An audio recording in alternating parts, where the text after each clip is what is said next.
Iti Damdamag Region 1 nasurok 101 million pesos cash assistance. Manipud iti DSWD, naipaay iti nasurok 22,000 tricycle driver iti entero a Region 1. Ken panagsana iti panangpatawod iti uging ken abono babaan tiniog, jaya kadagiti manalon iti Pangasinan. Dayta ken dumapay adamag iti report ni Dianne Monica Tucay.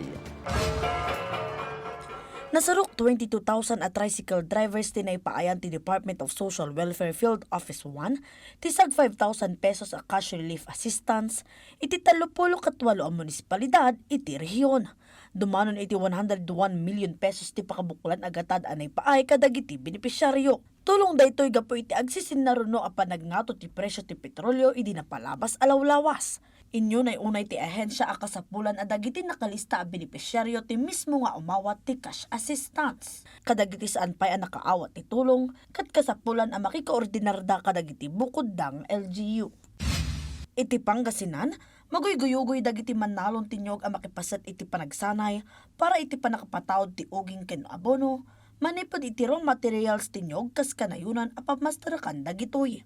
Indauluan daytoy ti Agricultural Training Institute in the Ilocos Region, ken Philippine Coconut Authority babaan iti CFIDP, may papan iti charcoal briquetting, ken coconut wood vinegar, wenno mukosako fertilizer iti ili ti kalasyaw, ken bulinaw. Manamnama babaan iti daytoy awagas nga agbalindag iti amin a manalon tinyog, ang masurwan iti panakaaramid iti nasao a produkto, ang makatulong ka sustainable ken environmentally friendly nga alternatives dagiti dadto a produkto a may laklako iti merkado.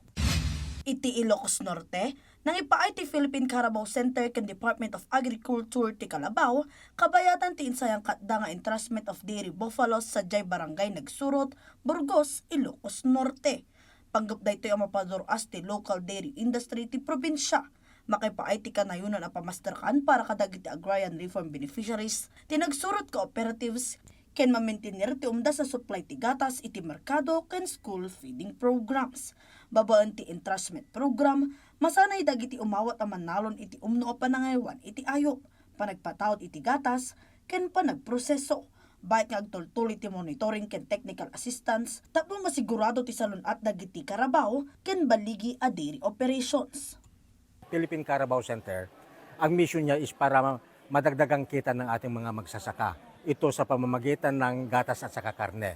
Kung titignan natin, itong ipamimigay natin ng mga kalabaw ngayon, ito ay upgraded na. Ang ibig sabihin, habang tumataas yung lahi ng pagkagatasan, tataas yung produksyon ng gatas.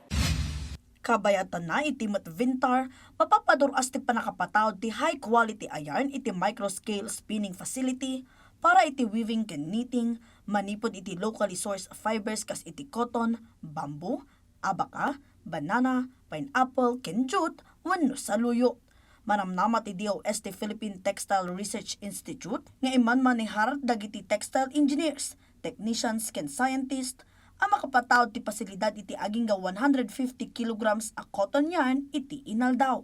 Itantandudo ti DOST PTRI ti lokal a produksyon ti tela tapno masuportaran dagiti handloom weavers ken textile-based MSMEs bayat a mapatibker ti panagbiag, parigtaan na iti sustainable a panakausar dagiti indigenous fibers ken maparang IT competitiveness dagiti hand-woven products ti pagilian. Dianne Monica Tucay para iti Pambansang TV, iti Baro a Pilipinas.